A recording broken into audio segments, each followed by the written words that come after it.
They were being hunted in a darkness so complete it felt prehistoric, an ocean without moon, without horizon, without mercy. And yet, deep inside an American warship, men sat calmly around a glowing screen, watching the invisible move as if it were drawn in ink. The Pacific could make even a battleship feel small. On certain nights, it erased the world entirely. Black water pressed against black sky, the kind of night where a lookout could stare until his eyes ached and still not trust what he saw. Above deck, sailors moved softly, guided by habit and the faint discipline of red lights. Below, in a compartment lit by instruments, the ship possessed a different sense entirely. On the radar scope, the ocean was not empty. It was alive with returns, thin, bright echoes sliding across the glass with patient certainty. The plotting team watched them the way earlier navies watched mastheads through binoculars, only now the eyes were blind to light. A pulse went out, struck something solid in the distance, and returned. The interval, measured in fractions of a second, became range, not guessed, not debated, measured. The first revelation was almost offensive in its simplicity. You could see without seeing. Time itself became the ruler. A voice in headphones read off a bearing and distance with clipped precision, as if reporting a shoreline in daylight. When the numbers reached the captain, they felt like an unfair advantage, like cheating, until he remembered it was only mathematics given a human tongue. In the turrets, guns elevated and traversed toward emptiness. The crews could not point at the target. They could not describe its silhouette. They served the weapons anyway, trusting a chain of calculation running through wires, dials, and men trained to treat data as reality. Across the water, enemy lookouts strained into the same darkness that had protected generations of night fighters. They waited for a shape to betray itself. Spray, smoke, a pale wake, anything the human eye could seize. But nothing came. The sea offered no hint. The sky offered no mercy. Then the first salvo arrived, a shock of steel from nowhere, hitting before the enemy even understood where to aim. In that instant, naval war crossed a threshold. The night no longer belonged to courage or eyesight, but to information. And once a fleet learns to control information, darkness stops being cover and becomes a weapon. For most of naval history, battle was limited by the oldest instrument on any ship, the human eye. Fleets found one another by smoke on the horizon, by mastheads rising like needles from the sea, by the slow revelation of silhouettes against sky. Range was estimated, then refined, by coincidence, by experience, by the fall of shot. Even in the 20th century, steel and engines did not change the basic fact that a commander could only fight what he could see. Optics became a form of authority. The great rangefinders perched high in directors, the trained spotters calling splashes, the careful arithmetic of gunnery tables. This was the language of modern sea combat. But it was a language that weather could erase in minutes. Rain, haze, glare at sunrise, spray in heavy seas. Nature remained a combatant, and at night nature became a dictator. Night fighting was treated as a specialist's art, not a universal skill. It demanded discipline that bordered on ritual, blacked-out ships, muffled orders, men trained to recognize shapes that barely existed. Success depended on nerves and patience, on the ability to hold fire until the moment was right. Yet even the best night fighter was chained to vision. Darkness could hide you, but it could also blind you at the exact moment you needed certainty. Between the wars, a different idea began to form in laboratories and test ranges, quiet, technical, almost heretical. What if seeing could be replaced by measurement? Engineers experimented with radio waves, discovering that a pulse could travel outward, strike an object, and return like an echo. Air and sea could become a measuring tape. Time could become distance. Early radar was awkward, large antennas, unstable displays, uncertain interpretation.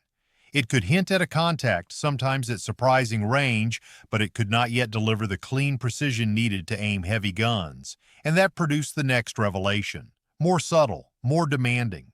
Detection alone was not enough. Information had to be filtered, trusted, and acted on faster than fear and confusion. The United States invested unevenly at first, some programs moving quickly, others slowed by budgets and competing priorities, learning in classrooms and workshops while the Pacific edged toward war. And even then, the moral irony was already present. The greatest leap in accuracy would come from a technology built to reduce uncertainty, not to increase violence. In the darkness ahead, the question was no longer whether ships could find one another, but whether navies could learn to fight with numbers instead of eyes. By 1940, the United States Navy was beginning to place strange new eyes on its ships, antennas and cabinets that looked less like seamanship and more like laboratory equipment bolted to gray steel. Early sets had proven the principle, but the war demanded something sharper. Between 1940 and 1942, better radar began to arrive across the fleet, including microwave surface search systems that could paint contacts with a clarity older technology could not match. The ocean, once unreadable after sunset, started to leave signatures. In 1942, SG radar entered service and changed the feel of night operations. It offered a planned position-style view, an image that made the sea legible, not as rumor or silhouette, but as a map of echoes. A destroyer off Guadalcanal could now see land masses, channels, and moving ships as bright marks in the black. It was not magic. It was physics refined into a usable instrument at the exact moment war required it. But a screen is only a screen. The early operators learned quickly that echoes lied as often as they informed. Rain cluttered the display. Land returned stronger signals than steel. A contact might be two ships close together, or a single ship smeared by motion and sea state. The instrument offered data, not certainty, and the human mind still had to turn that data into a decision worth betting lives on. That produced the Navy's next revelation. Winning the night required a workflow. Detection was useless if the report arrived late. Precision meant nothing if it was not trusted. Someone had to plot the contact. Someone had to confirm its movement. Someone had to tell the captain in words that could be acted upon without debate. Plotting, reporting, decision, execution. Done fast, done the same way every time. Inside the ship, geography began to shift. Compartments that once mattered only for navigation or communications became nerve centers. Voices became standardized, brief, disciplined, stripped of ornament. Minutes became sacred because in night combat a delay of 30 seconds could mean the difference between firing first and being hit first. Early battles exposed an uncomfortable truth. Radar advantage could be wasted. Confusion, poor doctrine, or slow command could throw away the gift of invisibility. And so the story's premise locked into place. America would not triumph simply because it owned radar, but because it learned to organize war around it. The ocean was starting to speak. The question was whether the fleet could learn to listen in time. Japan entered the Pacific War with a confidence that was not careless, but cultivated. For years, the Imperial Japanese Navy had trained for night combat as if it were a separate discipline, an art practiced in darkness with the same seriousness others reserved for daylight gunnery. Optics mattered. Discipline mattered. Torpedoes mattered most of all. Crews drilled until their movements became quiet instinct, and commanders believed that in the blackness between islands, skill could outweigh numbers. Early war success seemed to prove them right. In the first months after December 1941, Japanese task forces moved through night waters with aggressive certainty, striking fast and withdrawing before an opponent could organize a response. Their torpedoes, the Type 93, Long Lance, oxygen-fueled and long-ranged, gave night fighting a brutal reach, and their lookouts were trained to read the sea like a document. A wake's pale smear, a faint smudge of smoke, the angle of a silhouette against distant starlight. Darkness was not feared. It was cultivated as advantage, but while the Japanese refined the human side of the problem, radar development lagged. Japan did deploy radar during the war, but unevenly. Often later, often with limitations, and rarely in a way that transformed fleet-wide night doctrine early enough to matter. In those first critical years, many crews still relied on the tools their tradition trusted: binoculars, rangefinders, and the belief that the enemy was bound by the same limits of vision. Confidence hardened into assumption. If the enemy cannot see you, then you can choose the moment of violence. You can decide when to fire torpedoes, when to illuminate, when to vanish. For a time, that assumption held. It shaped tactics, reinforced pride, and turned the night battle into a kind of proving ground for naval identity. Radar introduced a reversal so quiet it was almost cruel. Visibility became optional, but only for one side. The old bargain of darkness, where both opponents were equally blind, was broken without announcement. A Japanese lookout squinted into a sea that looked empty, searching for the first hint of shape.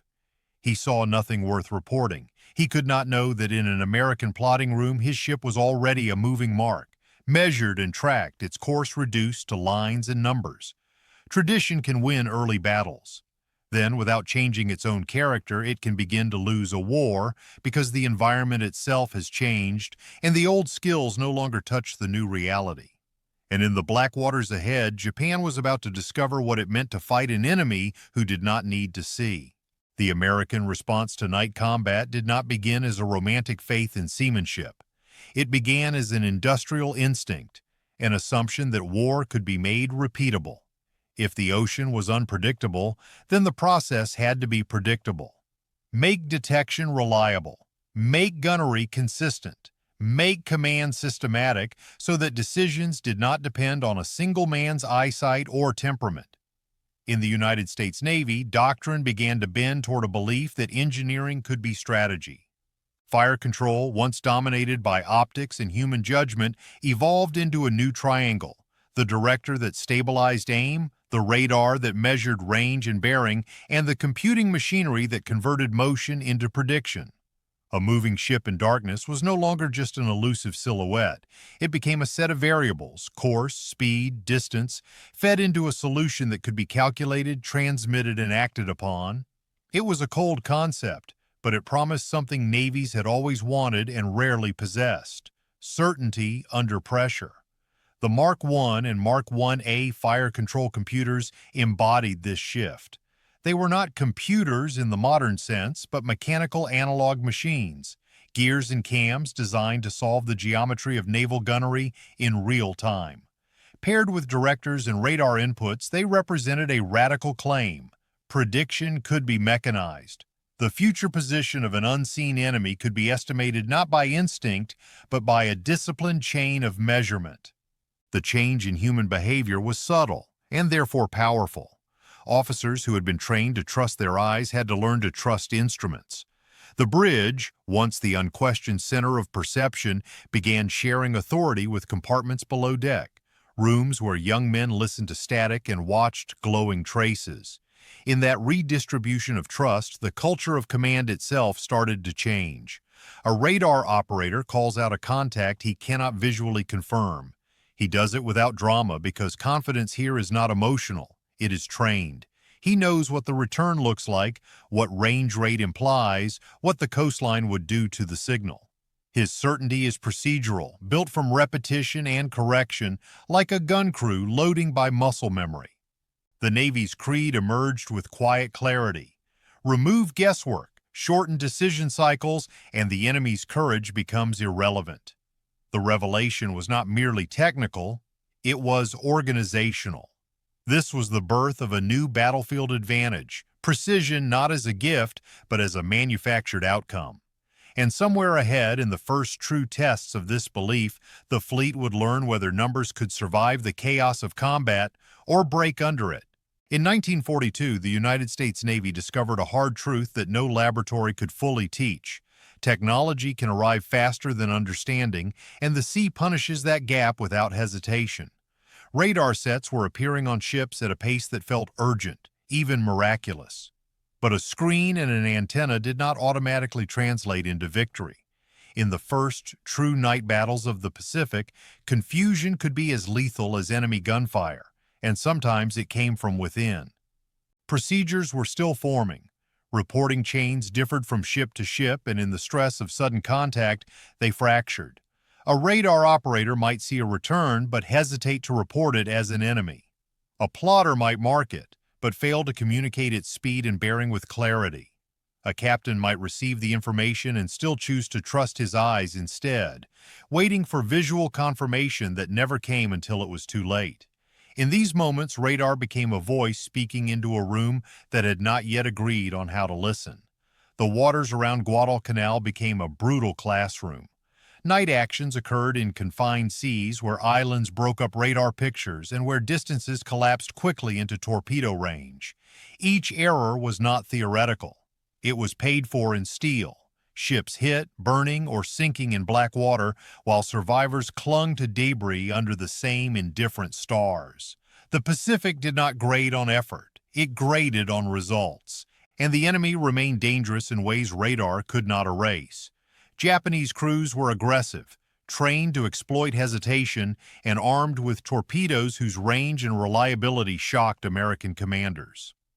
Even a ship that saw first could still die if it failed to act decisively or if it misread what the plot was telling it. There were moments when reality narrowed into seconds. A ship receives conflicting reports.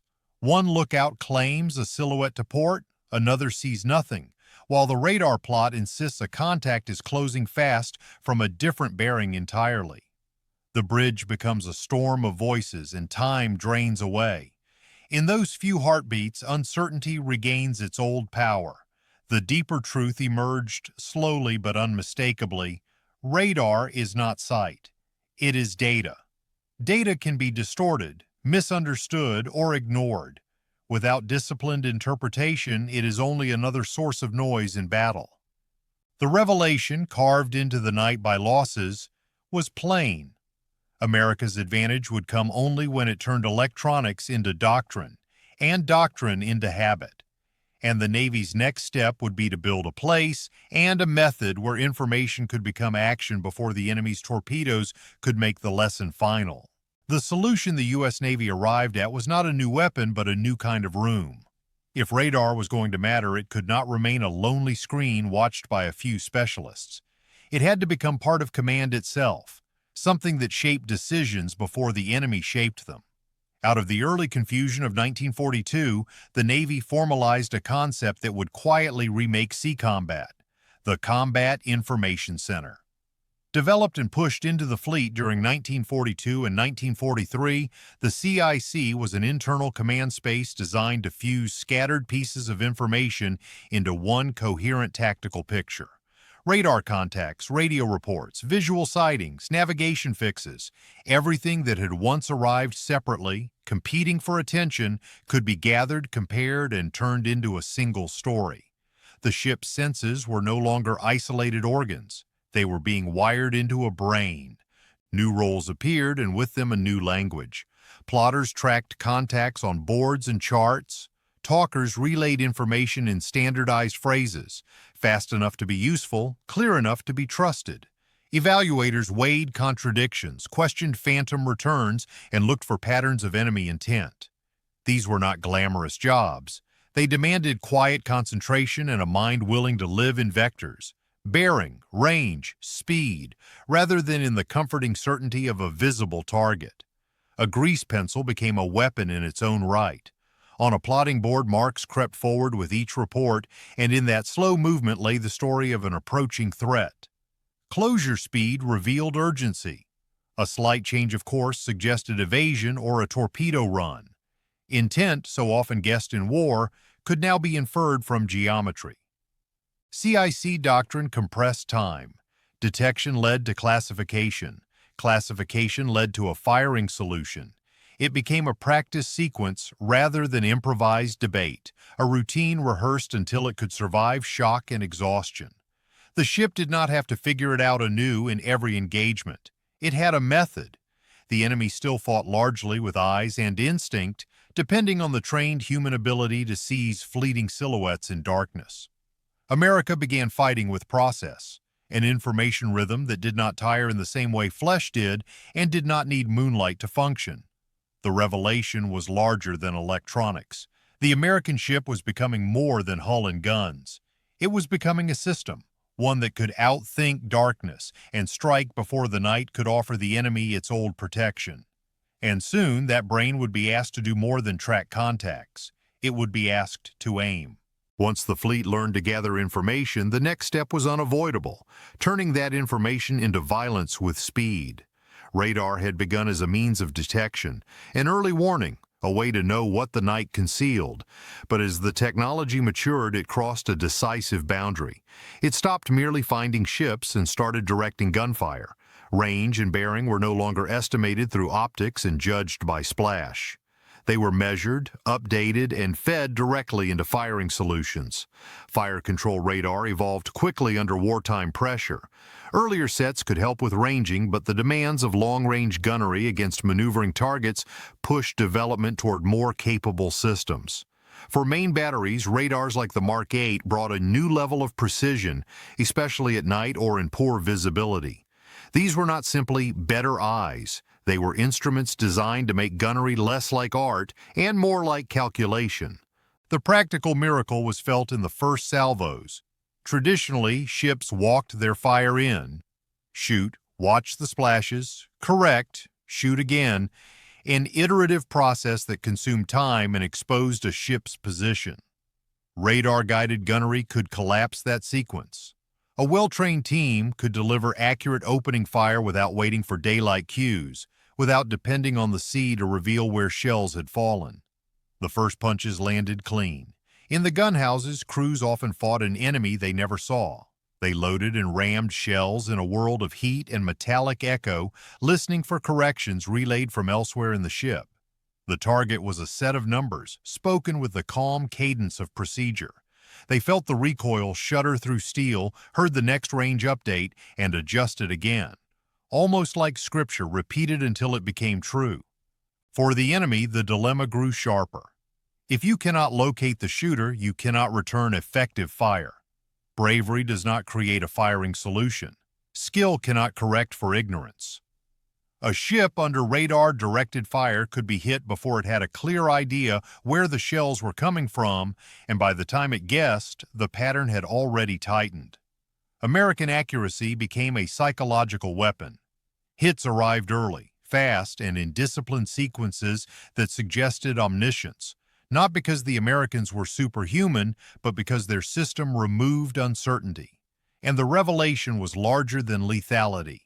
The advantage was not merely hitting harder, it was stripping the enemy of the ability to understand the fight while it was happening. In the dark waters ahead, that asymmetry would not remain theory. It would be demonstrated in burning steel. Around Guadalcanal, the war at sea became intimate and unforgiving. The waters of Iron Bottom Sound and the surrounding channels forced fleets into close quarters where mistakes could not be absorbed by distance. Night actions punished error and rewarded coordination with a cruelty that felt almost personal. Radar was present, increasingly so, but it only became decisive when crews learned how to use it as part of a larger method, not as a lonely miracle. Some American ships carried radar and still died in confusion. The set could detect a contact, but if the information was not trusted, not shared, or not acted upon in time, it might as well have been silent. Other ships began to build procedures that turned echoes into lethal timing. Reports that arrived in standardized phrases, plots that were maintained under shock, captains who learned to commit based on the unseen. In those differences, the outline of a new kind of competence began to appear. The human cost was constant, and it was carried by exhausted men.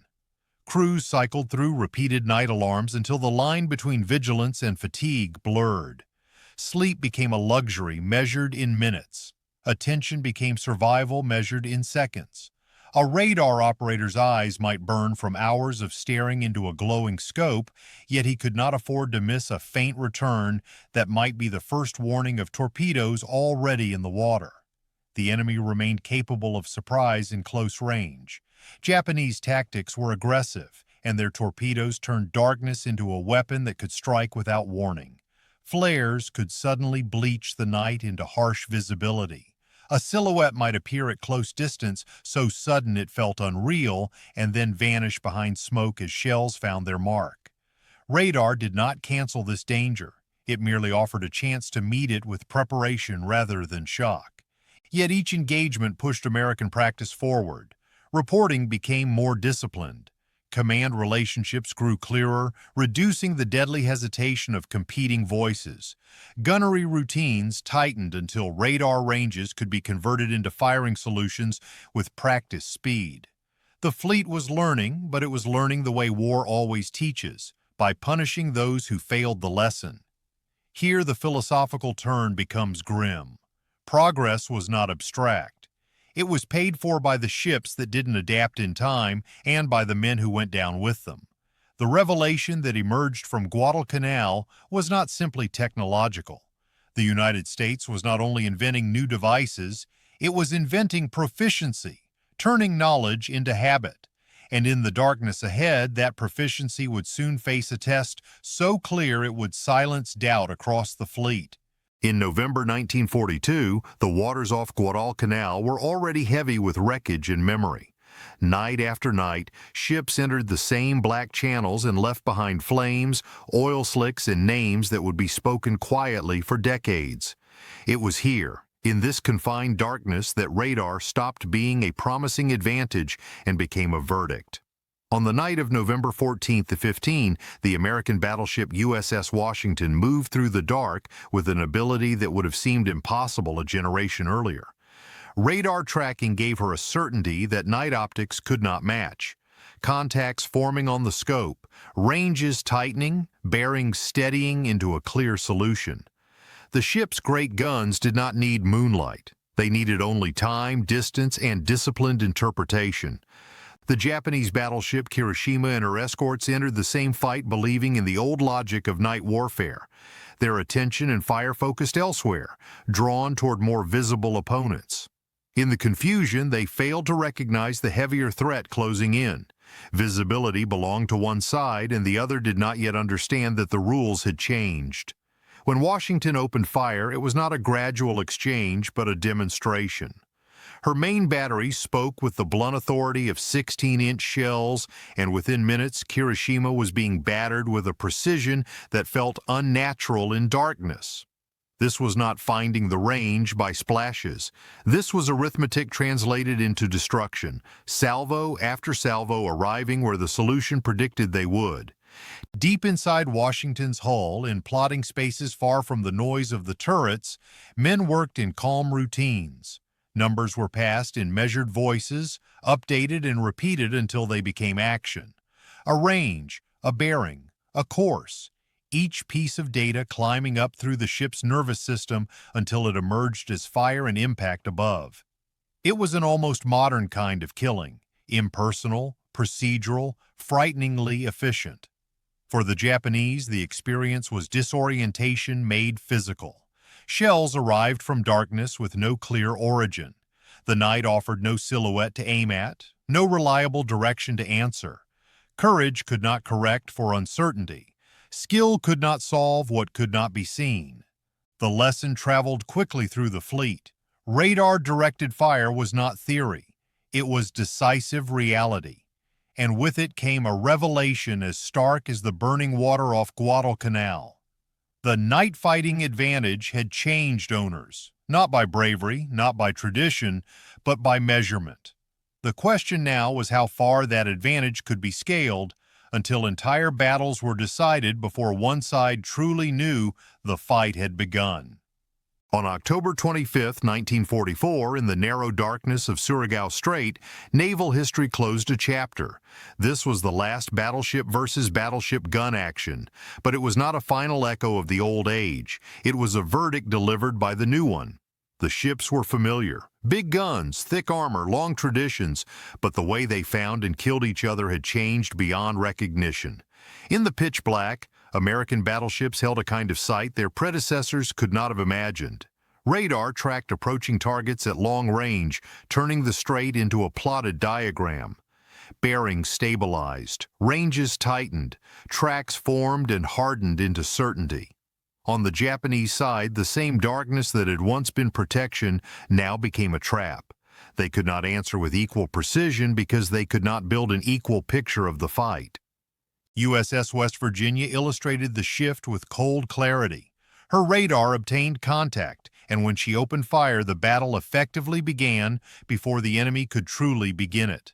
The first salvos were not the product of searching eyes, but of measured solutions. The Americans were not firing into darkness hoping to discover the range. They already had it. At the gun stations, crews sensed history without seeing it. There was no cinematic view, no clear target, no dramatic silhouette. There was only the disciplined rhythm of loading, ramming, and firing, repeated with mechanical steadiness. Men listened for range updates and felt the recoil through the deck plating as if the ship itself were speaking a language of force they had been trained to obey. Technology tiers mattered even within the same fleet. Ships equipped with Mark 8 fire control radar dominated the shooting, able to place heavy shells with a confidence earlier sets could not always provide. Older systems struggled not because their crews lacked courage, but because their tools demanded more guesswork. And guesswork was exactly what the new war was eliminating. Japanese return fire became scattered and frantic. Steel thrown into darkness without a coherent picture of where the danger truly was. It was not merely that they were outgunned, they were outinformed. They were fighting blind against a fleet that could fight by measurement. At Surigao, radar was not an accessory. It was the reason one fleet could fight while the other was still searching. And as the war shifted toward the sky, the Navy would add one more layer to this architecture of certainty, one that would make even a near miss lethal. By late 1943 and into 1944, the shape of danger changed. The night surface duel, the battleship stalking the battleship, was no longer the only terror. The deadliest targets were now aircraft, small, fast, arriving low over the water with little warning and less forgiveness. An airplane could cross a battleship's gunnery horizon in minutes. It could dive from cloud and disappear into spray. If information had conquered the night at sea, it now had to conquer speed in the air. Traditional anti-aircraft fire relied on timed fuses, and timed fuses demanded prediction. A gun crew had to estimate where the aircraft would be when the shell arrived, then set the fuse to burst at that exact instant. In a calm exercise, this was difficult. In battle, amid smoke, evasive turns, screaming engines, and a target that refused to fly a clean line, it became a form of disciplined gambling. And gambling in war eventually runs out of luck. The VT, or proximity, fuse changed the mathematics. Instead of requiring perfect timing, the shell carried its own small transmitter and receiver. When it passed near an aircraft, it detonated automatically. It did not need a direct hit. It needed closeness. A near miss, once merely noise, became lethal. What began as a delicate experiment became a blunt instrument, multiplying the killing radius of anti-aircraft fire. There was a quiet revolution in the gun mounts. Crews kept firing into skies they could not fully read, trusting that the shell now knew when it was close enough. Their work remained physical, loading, training, firing, yet the final act of judgment had moved inside the projectile itself. Human hands launched the shell. Electronics decided the moment of death. Commanders credited dramatic increases in effectiveness, especially as the war reached its most desperate phase and threats like kamikazes began to appear, fast, low, and unwilling to break off. The difference was not merely higher morale or better gunnery, it was the removal of the narrow requirement for perfection. Radar tracking and proximity fusing formed a layered system. Detect, compute, fire, detonate. The chain did not eliminate human courage, it redistributed it, asking men to trust an architecture of measurement under extreme pressure. And the revelation was stark. The enemy was no longer merely unseen at sea. Now the enemy in the air could be killed without a direct hit. What remained was the other side of the story. What happens when a nation tries to adopt this new way of war after time has already begun to run out? Japan did not ignore radar. As the war progressed, more sets appeared across the Imperial Japanese Navy, and the number of ships fitted with some form of detection equipment steadily increased. But the adoption was uneven, arriving into a fleet already under pressure, short of fuel, short of experienced crews, and increasingly short of the time required to turn a device into an advantage. Technology was reaching the front, but the culture needed to use it was arriving too late. Many Japanese radars could provide detection, sometimes valuable warning, sometimes a fleeting picture of contacts beyond visual range. Yet in crucial ways, they often lacked what made American systems so lethal: refined fire control integration that could turn data into consistent, repeatable gunnery advantage. Seeing a mark on a scope was one thing. Converting it into a stable firing solution under stress, with disciplined reporting and trust, was another. The deeper barrier was procedural. Radar is not merely installed, it must be believed. It must be practiced until its language becomes instinct. It must be embedded into command rhythm so that an operator's report triggers action rather than debate. Without that, the set becomes an awkward guest aboard ship. Present, speaking but not fully heard. Picture the moment. An operator reports a contact. Bearing, range, closing speed, his voice steady, trained on the signal's shape and movement. Above him, a skeptical superior hesitates. He waits for visual confirmation, for the old reassurance of eyesight. The sea offers none. The window closes. In war, hesitation is not neutral. It is a choice, and the enemy often chooses faster. Even when radar functioned properly, coordination across ships was brittle. The picture was incomplete, often local, rarely authoritative, because the broader system of fused information and standardized procedure had not been built to the same degree. A single ship might detect something, but the fleet could not consistently think with one mind. Meanwhile, American CIC doctrine spread, standardized, and matured. Ships began speaking the same tactical language, reports formatted the same way, plots maintained the same way, decisions flowing through familiar sequences. The advantage compounded because each ship was not merely improving alone, it was becoming interoperable with the whole. The revelation was sharp, and it went beyond circuits and antennas. Late adoption is not only a technical disadvantage, it is psychological. It forces crews to learn a new reality while already losing. And it asks them to trust unfamiliar instruments at the exact moment trust is hardest to give. By 1944 and 1945, the American fleet in the Pacific was no longer simply a collection of ships moving in formation. It was something closer to a linked organism. Sensors and shooters braided together by radar, radio, combat information centers, and fire control systems. A destroyer's contact report could become a cruiser's warning. A battleship's plot could inform a carrier screen's maneuver.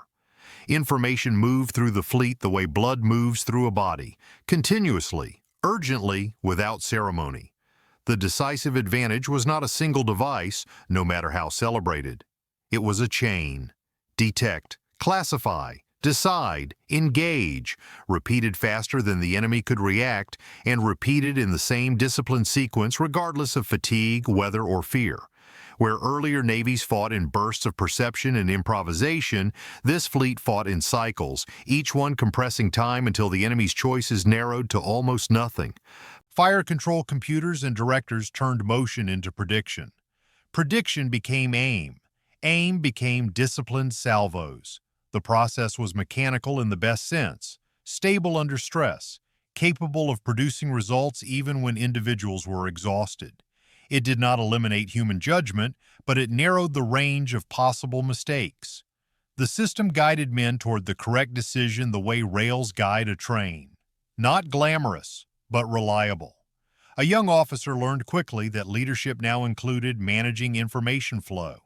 He still had to inspire men on deck, still had to keep order under fire, but the battle could be won or lost in the quality of reports, the clarity of commands, the speed with which a contact became a solution. In the new war, to lead was to understand what the ship knew and what it only believed. The fleet's culture changed accordingly. Competence became procedural. Heroism became quieter, measured not only in bold action but in correct calls under pressure, bearing reports spoken cleanly, plots maintained accurately, decisions made without theatrical hesitation. Men saved ships not by dramatic gestures, but by refusing to let the information chain break, and the moral irony sharpened. Clearer sight reduced uncertainty and saved friendly crews from surprise. It also made killing more efficient and impersonal, turning the enemy into a track, a solution, a burst of fire that arrived before anyone could fully comprehend the human cost on the other end. The revelation is simple and enduring. Modern naval combat was born here, not at the gun, but in the information architecture behind it. And once war becomes architecture, the question becomes what that architecture does to the people inside it. This story is often told as a triumph of American industrial might. More ships, more steel, more production lines running without rest. But its true spine is not quantity, it is comprehension. The decisive act was learning how to turn noise into knowledge, how to extract meaning from invisible signals, and then move faster than an enemy could adapt. The radar scope did not win the war by itself. What won was the mind built around it. The enemy could be brave, skilled, even innovative, and still remain trapped by the oldest limitation in combat, needing the world to be visible. For centuries, that limitation had been universal. It defined the boundaries of naval war, the distance at which ships could find one another, the moments when battle could begin, the shelter darkness could provide. In the Pacific, that shelter became conditional, and then it became obsolete. America's advantage was the removal of the requirement to witness, to strike based on measured truth rather than seen certainty. Once bearing and range could be trusted as fact, once they could be converted into predictions and salvos, the night stopped being a place where the better seaman prevailed. It became a place where the better system prevailed. Veterans often remembered not cinematic duels, but the tension of waiting on numbers, the quiet strain in a plotting room, the moment a contact track tightened into certainty, the strange intimacy of trusting a screen with life and death while the ocean outside remained perfectly black. In that space, courage looked different. It was the willingness to act without sight, to commit based on disciplined interpretation rather than instinct. The war's moral reversal was quiet and therefore profound. The side that once owned the night through human mastery, trained eyes, disciplined formations, torpedo confidence, lost it to a machine's indifference. The radar pulse did not care about tradition. The plotting board did not respect reputation. Measurement simply replaced myth. And once war becomes an information contest, the battlefield expands. It moves into laboratories where prototypes are tested, into factories where tolerances are refined, into training syllabi where procedures become habit, into doctrine binders where the future is quietly standardized. The gun remains the instrument, but the architecture behind it becomes the true weapon. In the end, the irony holds. They trained to fight in darkness. America learned to fight without darkness mattering at all.